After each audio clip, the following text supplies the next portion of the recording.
Barry Fitzgerald, have you ever heard of the show Ghost Hunters? Yeah, I've heard of the show. He wants to know, why do you think aliens are here? Well, in one of my books, I talk about 20 reasons for coming here, but I think, they're graduate students doing their thesis research on the development of a primitive society. They're radio broadcasters with the weekly show, Idiocy in the Boondocks. They're stealing our heavy minerals. The Earth is the densest planet in the solar system.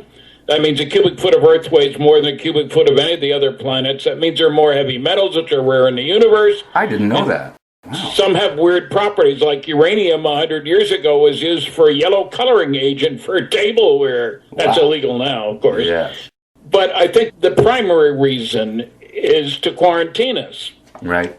We're a primitive society whose major activity is obviously tribal warfare. World War II, we killed 50 million of our own kind. Yeah, that's just people. Insane. We destroyed 1,700 cities. We have exploded. People think we've only exploded, the bombs on Japan, nuclear weapons. We've exploded a total of 2,000 nuclear weapons, even though only 2 of them on people. Right. The rest were just tests, right? Tests, yeah. Some of them were even underground. What do you know? We have joined the nuclear club. That is, we know, as all the advanced civilizations do, that the primary source of energy in the universe is nuclear fusion in the stars. Right. That's what drives the sun. We didn't know that until the late 30s. I worked on a study in 1962 of use of nuclear fusion for deep space travel. It was for the Air Force, as a matter of fact. You can kick particles out the back end of a fusion rocket that will have 10 million times as much energy per particle as they can get in a dumb old chemical rocket. There's a little money involved. If you want to go, you got to put out the dough. That's the way it is. So don't be misled by the fact that we haven't done it yet. Do you think that maybe that, I can't remember the name of the particle, but it's basically the God particle. Do you think that could help out in as far as propulsion? Not that I know of. Fusion we know something about. We have exploded. Well, to give you an example of the difference it makes if you go nuclear, a big bomb in 1944, the year before the war ended, was a 10-ton blockbuster. It released the energy of 10 tons of dynamite and made a big hole in the ground, too. Now, our first atomic bomb, the next year, 45, released the energy of about 15,000 tons of dynamite. That's insane.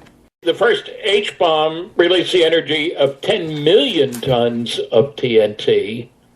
And the Russian set went off that was 50 million tons of TNT. Did they have any clue of what it might do to our atmosphere and our air and our water? Well, it made a mess in a place in Siberia. Who cares? What can I say? Yeah. Okay, now let's see. What I'm saying is, from an alien viewpoint, though, all these nuclear weapons leave radioactive materials in the atmosphere. They can very quickly see what kind of a civilization we have. Mm-hmm. Remember, the total military budget this past year was $1 trillion. This is for planet Earth. Right. And 20,000 kids died of starvation yesterday, and the day before, and the day before that. So we're not nice guys. Kind of like the bad guys now with the kind of weapons, the primitive but deadly weapons we're coming up with. So that makes total sense to me as well. And they don't want to be surprise attacked by us, as you can imagine. Okay, now that kind of brings up another one about what do you think about teleportation? Well, it would be nice if I knew how to do it, but I don't know how to do it. I know about security, and you don't lie if you can help it, but you be evasive. So, do you think that are people tinkering with it at least? Well, the Russians did experiments in a lab with moving stuff around with mines back in the late 40s. Right. So that's not the same as moving people a long distance at a high speed. No, but it's still along that lines. Yeah, okay. Oh, okay. Is there any footage or pictures that you have seen that you are flat out convinced this is real? Oh, sure. I use them, and I don't mean lights in the sky. I don't know what the heck to do with them. Right. The McMinnville, Oregon photograph, Paul Trent's from the 1950s. As a matter of fact, they have an annual festival and I'll be there in May. These are all listed on my website, www.stantonfriedman.com, events. 2 pictures there. Dr. Bruce Maccabee published articles in scientific journals about those. Right. And they're legitimate. The Santa Ana, California, Rex Heflin photo is legitimate. There are a number of items that will do okay. Obviously, we don't have the pictures taken by gun cameras on board airplanes, right, which would be much better. You know, when you get close to your subject, when you take a picture, you get a bigger picture. You know? Right, exactly. So, yeah, there are pictures, but I should point out that contrary to people's expectation, your typical digital camera isn't a great scientific tool. The resolution is not very good. No. I mean, if you get 40 megapixels, you're getting better, but most are 10, 12, 15, you know. Mm-hmm. So, and also, you know, the moon in the sky can be covered by an aspirin tablet held at arm's length. Be evasive. That's not very big. No. And yet we think of it as being quite large when we see it. Wow. When I ask people, usually was what they saw as big as the moon. Usually it's no. So that's a small chunk of the sky. Yeah, it really is. Okay, now I got a friend named Lincoln Levere, who's a local boy that now lives in Tombstone, Arizona. He's an actor. He was in The Postman with Kevin Costner and such. And he wants to know, and he'd like to know, if you could go back in time knowing what you know now, would you do anything different, and would you try to get yourself a souvenir? Well, I never saw a UFO, so I don't know how to get myself a souvenir. Oh, even just with people you talked to that said they may have had one. Well, remember, you'd have hindsight now, so you'd know where to go to get these souvenirs. Well, look, I worked under security for 14 years. The government knows how to keep secrets, be evasive. And big ones and small ones. I mean, I'll give you an example. The Brits broke the German military communications code. In World War II, there were 12,000 people working in Bletchley Park, a small English community, and their job was to intercept, decode, translate, and very carefully deliver appropriate materials to appropriate people with an appropriate need to know. Well, if the Germans found out we'd broken the code, they'd have changed it, you see, and we couldn't afford that because it was so extraordinarily important to saving lives. And as a matter of fact, we were able to, we fooled Hitler with disinformation, convincing him that the invasion of Europe, which everybody knew was coming, would be at Calais instead of at Normandy. I remember seeing that. Didn't they have, they made like inflatable, like fake tanks and stuff? Oh, they did all kinds of stuff. And they sent messages and stuff. And the point is, when the German generals said, bring in the reserves, Hitler said, no, that's not where the attack's going to stay. That's just a feint, F-E-I-N-T, and they're coming at Calais. Right. And he delayed, and thank goodness he did. But the fact that the German codes and also the Japanese codes had been broken was not made public just at the end of the war, but for 25 years later. Wow. It was kept secret, even though 12,000 people knew about it right at Bletchley Park. And I should stress, an important thing about security is need to know. Not all generals, for example, during the war got access to the super secret German communication. Exactly. There were actually some majors and such that knew things the generals didn't. Oh, sure. Yeah, it had nothing to do with rank. It was need to know. Yeah. And, you know, I get people telling me that the guys who worked on Majestic 12 would have certainly told their wives what they were doing. That's nonsense. I never told my wife anything classified. Right. And as a matter of fact, it's a good example of that. The man who was in charge of the Manhattan Project to build nuclear weapons in the United States during World War II, General Leslie Groves, his wife got a call on August 6, 1945, from somebody in his office at the Pentagon, telling her he thought she would be interested in listening to the news today at noon. She turns on the radio, no television back then, and they announced the bombing of Hiroshima. this incredible new weapon, and that the war would probably be over soon. And she thought the officer from her husband's office told her about it because their son was due to be sent to the Pacific. Right. The last sentence of the program was this project to develop these incredible nuclear weapons was done under the direction of General Leslie Groves. That's when she found out what her husband had been doing for the previous 2 or 3 years. Wow. And he did a lot of traveling, met with all kinds of people. He didn't tell her anything. Well, I say that only to illustrate, and as part of the Manhattan Project, we're not talking just a few bucks here or there. To separate uranium isotopes, uranium-235 is nicely used in a nuclear weapon. U-238 is a pain in the butt. There's 0.7% U-235, so you got to enrich the uranium. How do you do that? Well, our solution was to build a plant, a gaseous diffusion plant, that was 1 mile long. It had sheets of nickel through which you pumped uranium hexafluoride gas, and you keep running it through. The lighter isotope moves a little quicker, and we were using, at that facility, 5% of all the electricity produced in the United States. Holy cow. In secret. That's why it was at Oak Ridge, Tennessee, because TVA had dams and was producing lots of electrical power. But it was all done in secret, and many of the people working on the project had no idea what they were working on. Right. So secrets can be kept. That's the way it is, and not only in the United States, but in Russia and China and so on. But every country has their patriots that believe that they have to keep these secrets, and if the person who ordered them knows what they're doing, and yeah, so I mean that makes sense too. Since we're talking about these kind of experiments, what's your thoughts about the Philadelphia experiment? A total baloney. Yeah, okay. And sell it from a delicatessen. Secrets can be kept. It is a pretty fantastic story. I'd love for it to be true. I mean, aside from what the soldiers went through if it did.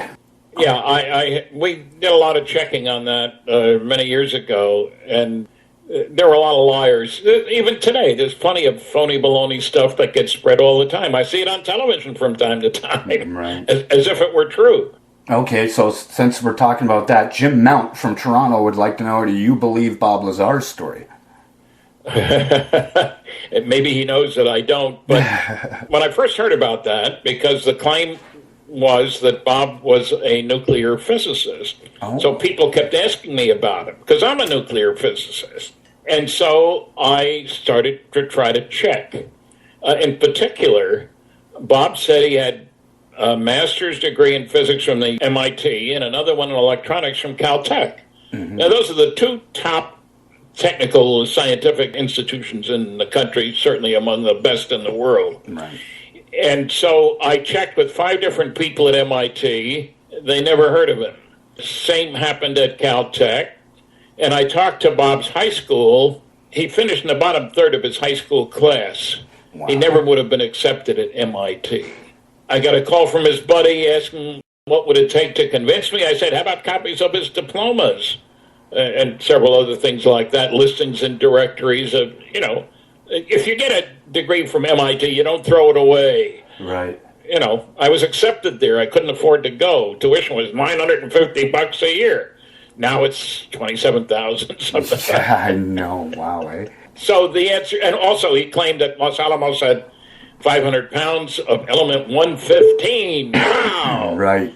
In the first place, it's got a short half-life, less than 2 minutes, so there's no way you can accumulate 500 pounds of it. In the second place, yes, it's real, and we anticipated. We ran that big accelerator. There was a joint program with the Soviets, and we found 4 atoms of the stuff, which is exciting from a physics viewpoint, but you need 10 followed by 23 zeros, more atoms than that to do anything. Right, okay. So it sounds good, but it ain't true.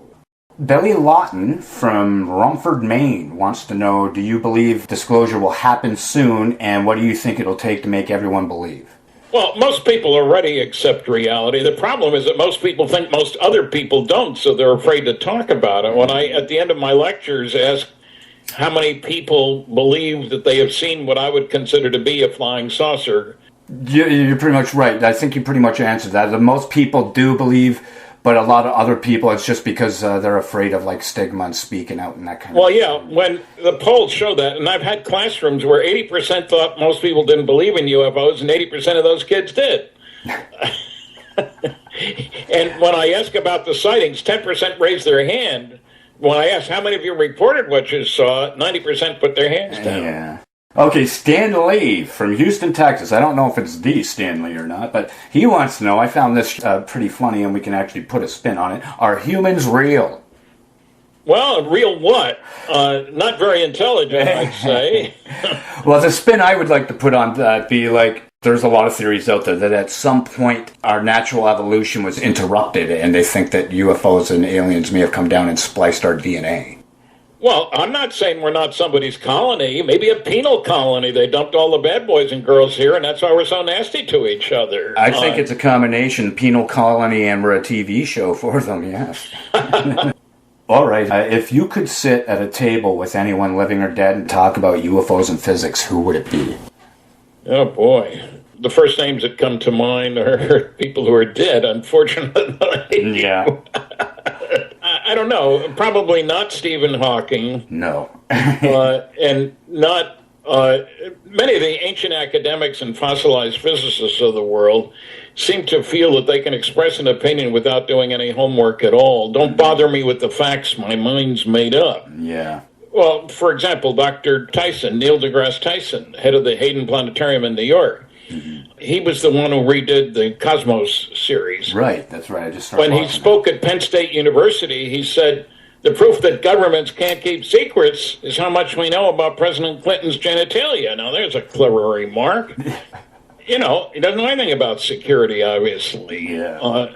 Did you ever get the chance to talk to any of the astronauts like Edgar Mitchell? Yes. Okay. Yes, I have. I've talked to, Dr. Edgar Mitchell wrote the foreword for my book, Flying Saucers and Science. Right. He was the sixth man to walk on the moon. So. Yeah, and he's from Roswell, correct? Well, he lived there growing up. Also, an astronaut on the first craft that went around the moon but didn't land. He and I were each chairing a session at a meeting of the American Nuclear Society, and we had known each other before that, and we spent 2 hours talking about UFOs, and he bought copies of everything I had with me. I was giving a lecture on the way home from there. I was working for Westinghouse.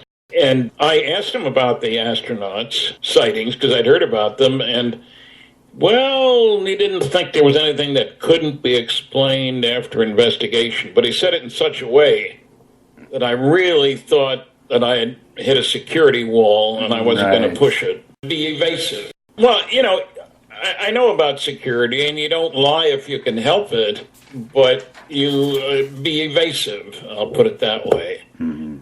And I've talked to a couple of other astronauts. One was at the congressional hearings in 1978.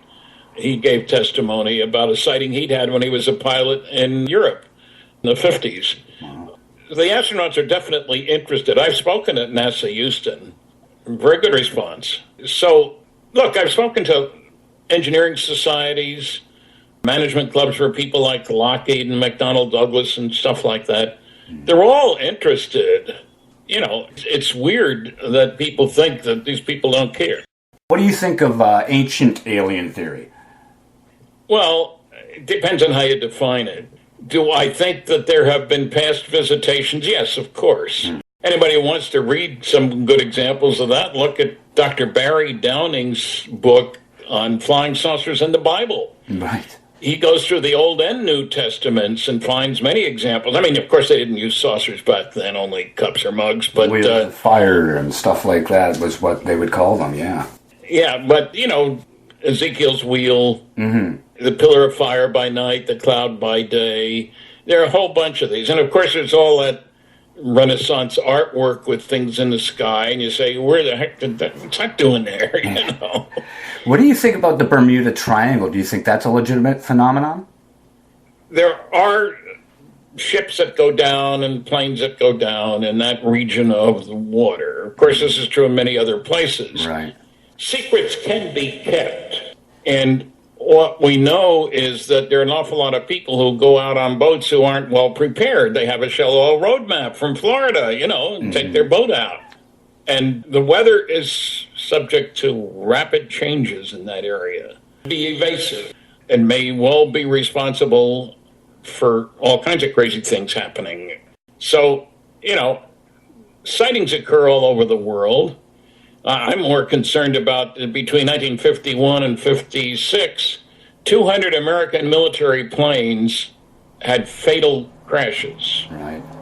And 5 of the pilots had over 100 missions in Korea where they had to be pretty good pilots because there were MiGs trying to shoot them down. Mm-hmm. They come back to the United States where there weren't any MiGs, and they crash. And the New York Times used words like disintegrated and disappeared. Wow. And I have, on 7 different occasions, had people come up to me quietly after my lectures and tell me that they were stationed at a certain base where a pilot was scrambled to chase a UFO and never came back. If I've heard 7 stories, I got to be a lot more than that. Well, orders were actually issued in 1952. Shoot them down if they don't land when instructed to do so. You can see a lot of good cartoons with that. Yeah.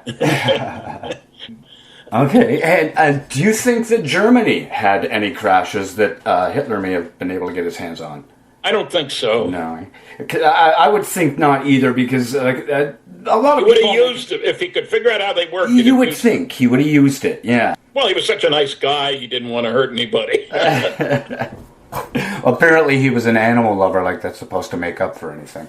Oh. A couple of names. There was actually, the last time I talked to you, I had brought up Nick Pope, and you had mentioned that he's a nice guy, but you don't like the way he's a little hard on one of the guys from the Rendlesham case. Could you get into that a little bit more about Rendlesham and what you were? Who is it you think he's picking on?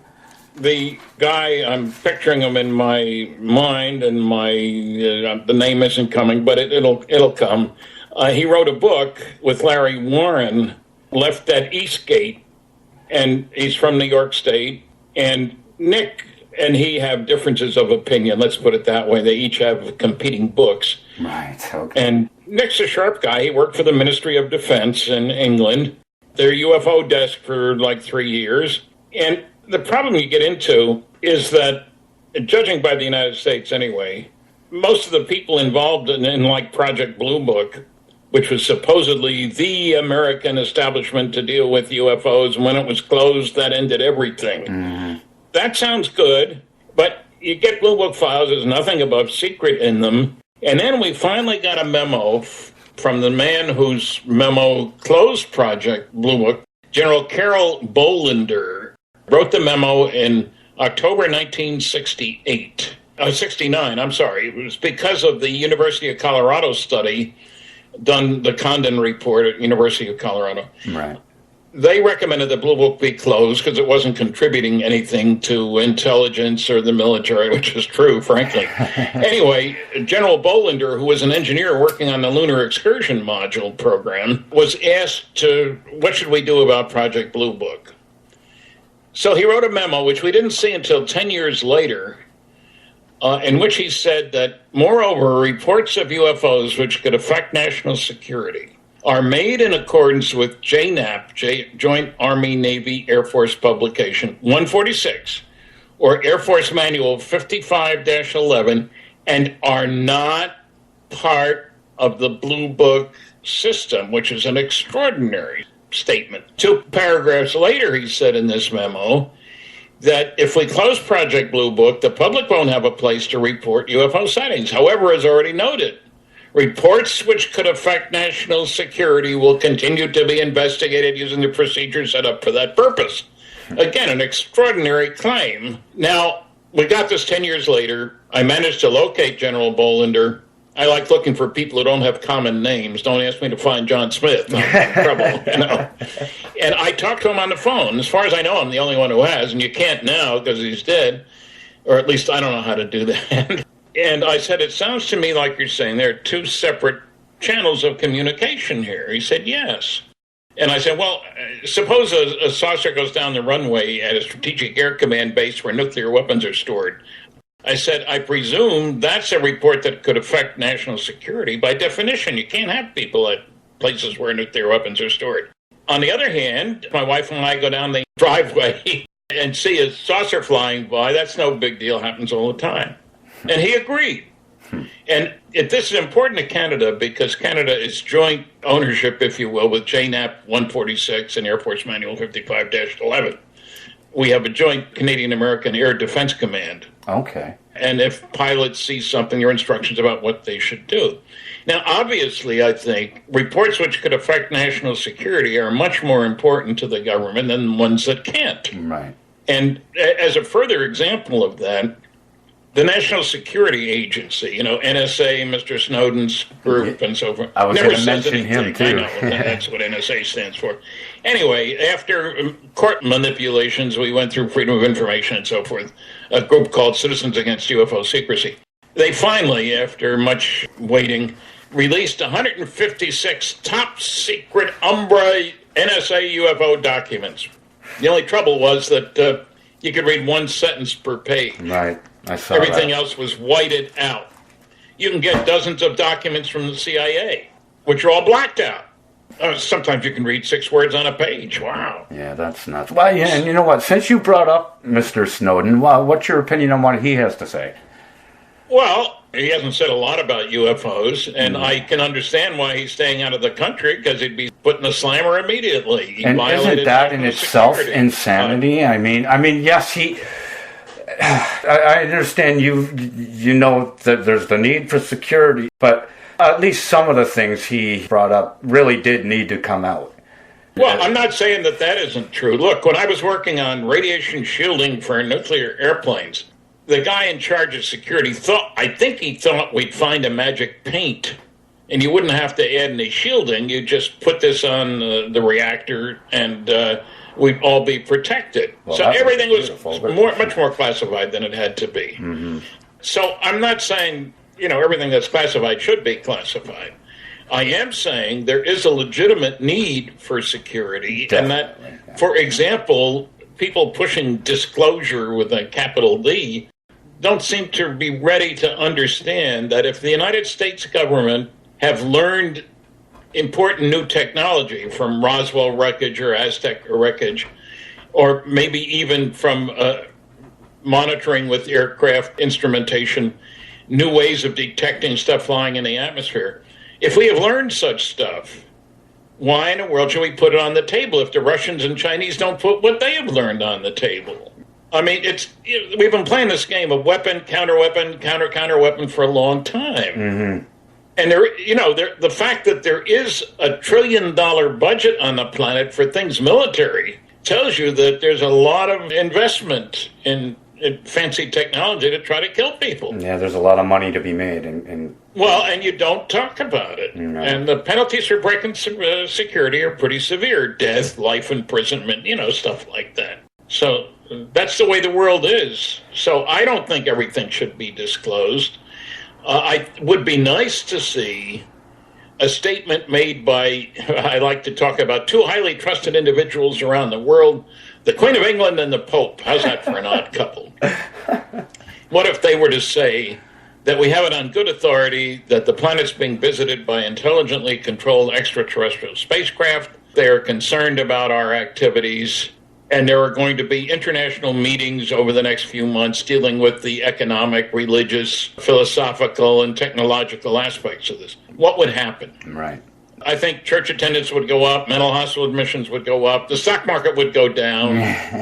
But I think one of the key things that would happen is that the younger generation, which unlike me was never alive when there wasn't a space program, would immediately push for a new view of ourselves instead of as Canadians, Americans, Greeks, Peruvians, Chileans, whatever, as human. Earthlings. Yeah. And I don't know of any government on this planet, certainly not our Canadian government, that would like its citizens to owe their primary allegiance to the planet instead of that government. Right.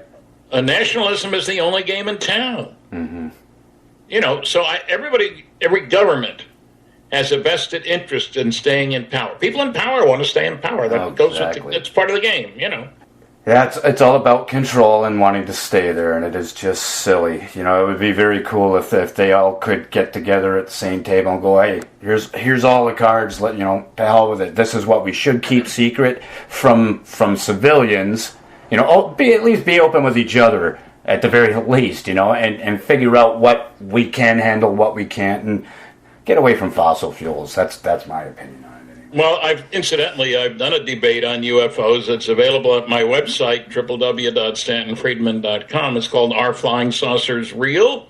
And I did it with an retired Air Force pilot named Magaha at a university in Tennessee, Middle Tennessee State University. And there's a moderator. It's a 2-hour DVD, and you can decide who won. Great talk. Time is flying by.